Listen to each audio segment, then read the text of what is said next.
So a useful lead into this. In fact, it's the one after this. You'll see what I mean in just a second. But once you've nailed the exposure for the landscape itself, that dictates to you how long you need to run the exposure for. So if we've got a 4-minute, 5-minute long exposure for the landscape, you may only light paint for 30 seconds or up to a minute of that time, but you need to let your camera continue running for the full duration of the 4 or 5 minutes so that you have a well-exposed light painting and landscape. It's probably the biggest mistake most people make in the early days of light painting. They get so carried away and excited by the prospect of light painting, they normally shoot shorter exposures than they should, so the landscape remains way too dark, and so you can see a light painting floating within a space that isn't necessarily recognizable.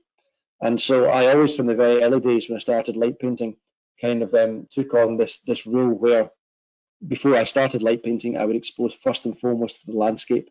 And it's one of the more important kind of things that I teach in my workshops and try to get people to really, really remember as a rule of thumb from day one.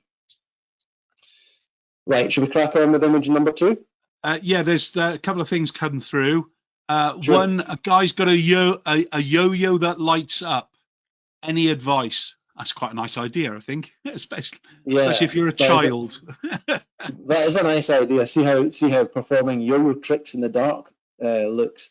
My advice would be, just to get experimenting. My advice is always to experiment with anything that illuminates and can be used as a light painting tool, because there will be a better way of using it, as opposed to a way that doesn't yield great results. There's always an approach that works better than others, and so just try out several different approaches in terms of how you move the yo-yo within the space. Don't just use it as a yo-yo. You could even move it in a kind of a relatively new manner as opposed to how a yo-yo operates, instead of simply up and down. But yeah, experimentation is the biggest key to light painting, and it's how most light painters have stumbled upon a new technique or coined an image that everyone else wants to kind of have a go at or try to replicate. It's all those images are always the result of experimentation. So that's what I would recommend to anyone with any kind of tool, really. Cool. Do you cover your face in a blackout as well, like a hood, I suppose they're on about, or a? It's a good question. I have done in the past. I don't tend to do that very often. It tends to give off the wrong signal if someone's out walking their dog and they bump into you. You don't have to dress like a ninja per se, although it does help. That's why I always used to say in the early days of teaching light painting. I do have a couple of kind of face covers that I've used in the past for certain commissions and so on when I've been working with agencies. But generally speaking, I don't find it's overly necessary, because I do a lot of moving around when I'm capturing my work. If I was creating a light painting that required me to stand, stiller in the same area, for example, for a more prolonged period, then that might be something I would think about doing. Somebody wants to incorporate a subject into the light painting as well, and they're thinking about using flash to light them. So I gather they're on about 3 separate exposures. One is the background overall. One is going to be time for the actual light painting, I gather, and then obviously, like at the last resort, they're going to fire the flash. Is that something that you've done, or any advice on that? Yeah, in fact, one of the images we're going to look at a little bit later on is the folder contains an image of me light painting. You can actually see me in the image light painting quite clearly, and that was accomplished by using a flash gun, I think on half power. I think it was the setting, just half power, and it was fired manually by hand during the long exposure whilst I was in the midst of light painting. It's not something I do often. I don't tend to work with people very regularly in my work. There are a couple of images that contain them. In fact, one that we'll look at later does. But yes, flash is something you'll want to look at using if you want to achieve that. Using a torch, you can achieve the same, but you have to be wary of the fact that when you're illuminating your subject matter, if it's a person, they will be moving a little bit, and a flash gun helps keep them relatively sharp in the resulting image, because it's so instantaneous. If you use a torch for a few seconds and just kind of run it over your subject matter, if it's a person, then it will pick up a little bit of movement. But yeah, there are multiple ways of approaching that. Okay, last question before we move on. The white balance. Do I white balance for natural light because I'm on location? Hmm. I have always used, and I can, yeah, 99.99% of the time anyway, I've used auto white balance, primarily because I shoot in RAW and edit in Lightroom, if I ever do any editing, that is. Most of my light paintings you'll see tonight are just unedited straight out the camera. But auto white balance and Lightroom, you can change the white balance in Lightroom, of course. I've never really had to do that. I think maybe once or twice ever I've done that because I was working near streetlights or under streetlights. And so I was able to, kind of neutralize that nasty tungsten effect. But auto white balance all the way for me. Okay, brilliant. Should we move on to the next image? Yeah, we're on it right now. So this is an image of an orb or a double orb. These have become very kind of I wouldn't say common, but popular forms of light painting. Most people, when they kind of begin light painting, they will happen upon images of orbs. That's what they become known as in the light painting community anyway, these kind of spherical shapes of light. And I'll talk you through briefly how these are created because, like I say, they're very popular and they're a huge amount of fun to make. Now, the butterflies, we can ignore them. I'll explain how they were made very quickly. That was a small keychain that I used to own. In fact, I found it the other day. It's not working particularly well, but I used to carry this thing around with me. And it was just a small keychain, the shape of a butterfly. It was battery operated, and when you switched it on and off, this little butterfly shape would illuminate. And so by holding it really still in the dark, I was able to freeze the butterfly shape multiple times into the scene. So that's how the butterflies were created. It's almost like a small stencil, if you think of it that way. Mm. The orbs are created by spinning LEDs around in the dark, of course. We'll look at how that's done, and it's done by, this is the contraption I dreamt up some 14, 15 years ago to spin my orbs with. So it's a metal pole, and through the middle of the metal pole is a nut and a bolt, as you can see, right in the middle, and that sticks out so that it allows it to attach to the end of a drill.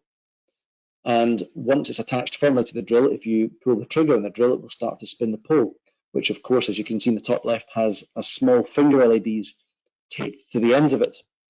Now, the idea for spinning an orb, just bear with me because it's quite a difficult one to describe this. It's easier to see it happening in situ, for example, in a workshop, but I'll do my best to describe this. So if you look at these 4 images, if you look on the ground of each image near my feet, you will see a small white pebble. Can you make that out? Yep, I can. That's my marker on the ground, okay? So when you're spinning an orb, to create an exact looking and fully formed orb, you're going to want to walk around in a full 360 degrees, spinning the pole.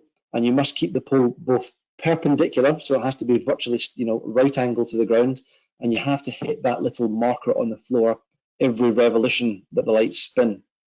And as you shuffle around to kind of form a full 360 degrees around that central point, the resulting image should look a little bit like this. This is an orb that's been created spinning LEDs in that fashion. And because I've been doing this for a long time and I'm fairly confident doing this style of light painting now, I've got several different lengths of pole to which I attach LEDs, and that's why you can see there's a smaller orb in this image that I've then spun a larger orb over to make it feel like it's contained within the same orb. They've actually been spun independently of each other. There's a guy called Terry who's just put a thing on here. Have you ever run out of power? Has he been on a workshop or anything? I don't know, but it was quite funny, that was. Sorry.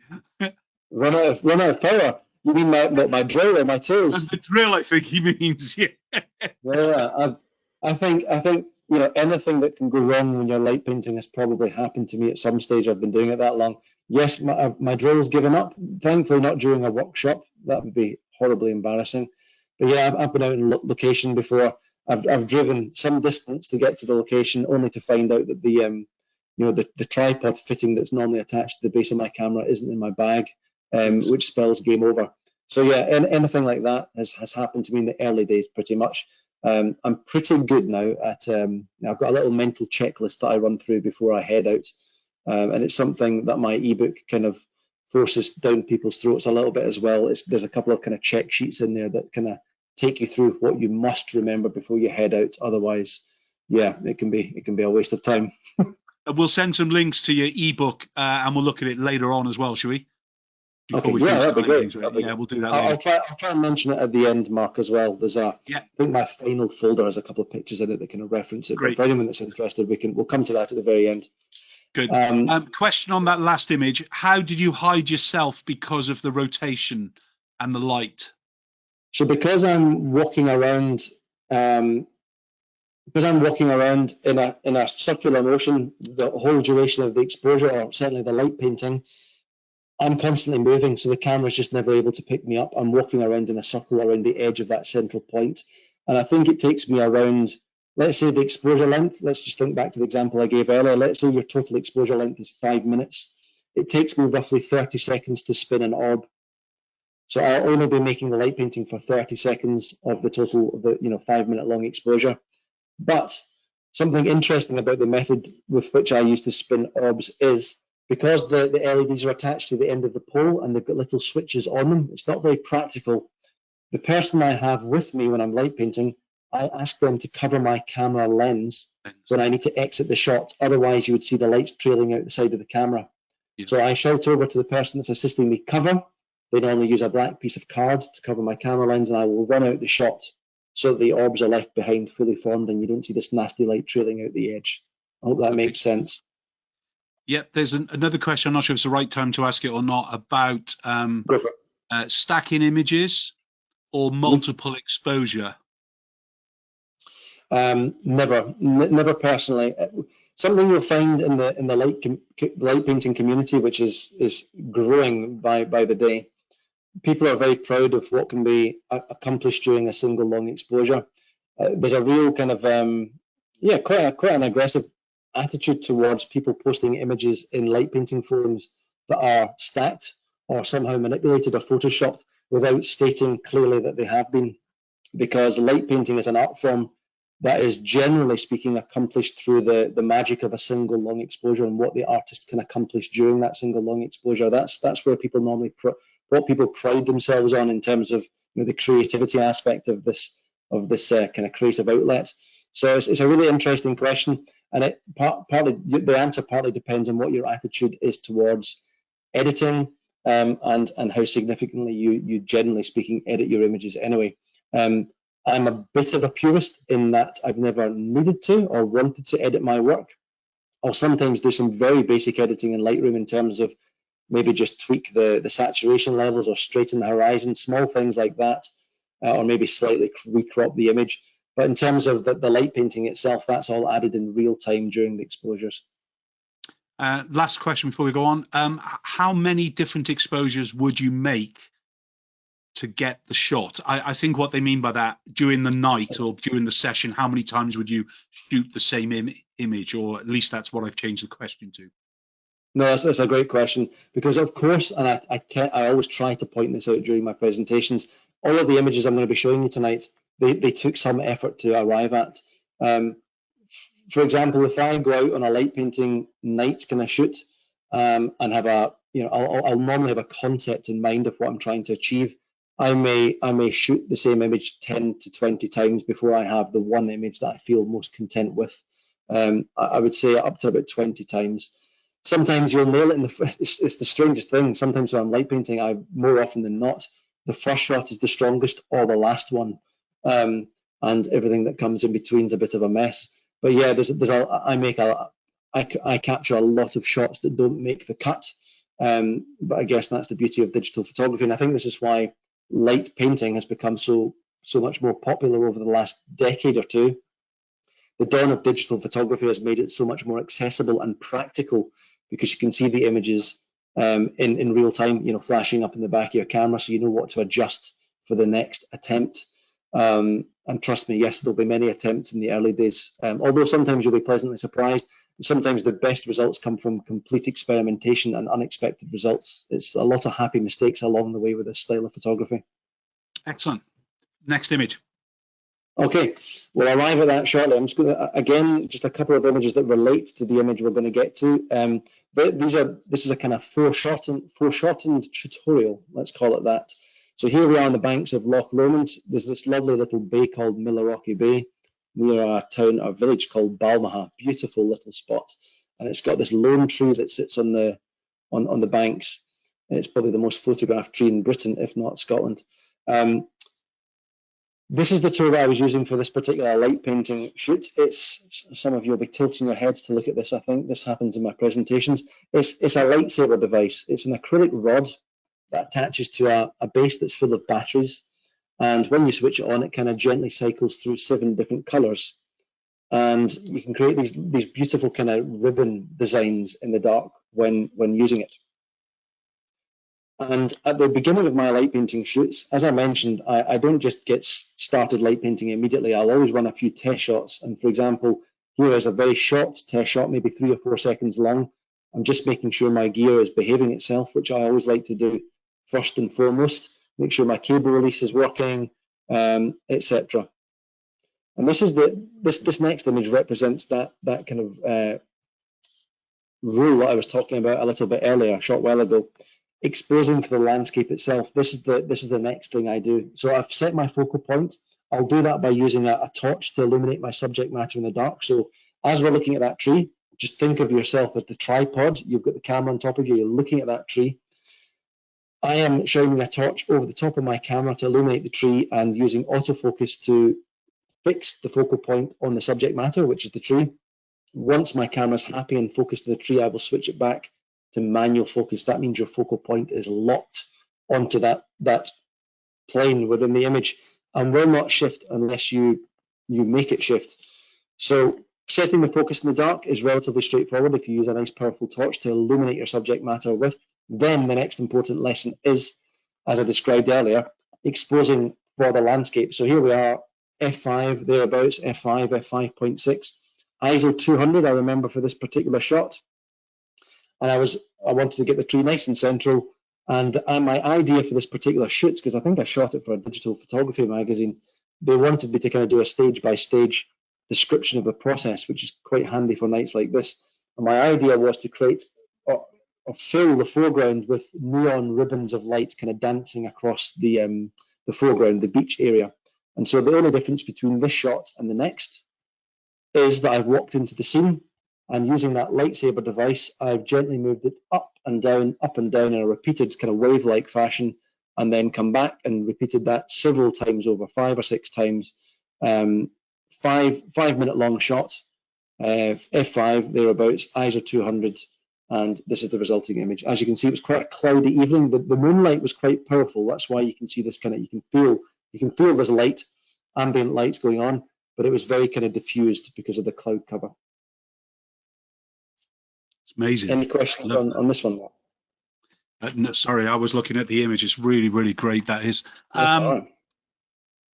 If you had lights at both ends, midpoint of the pole, this is going back to the other image, would the resulting orbs look the same, or would they muddy it at either end when they're spun?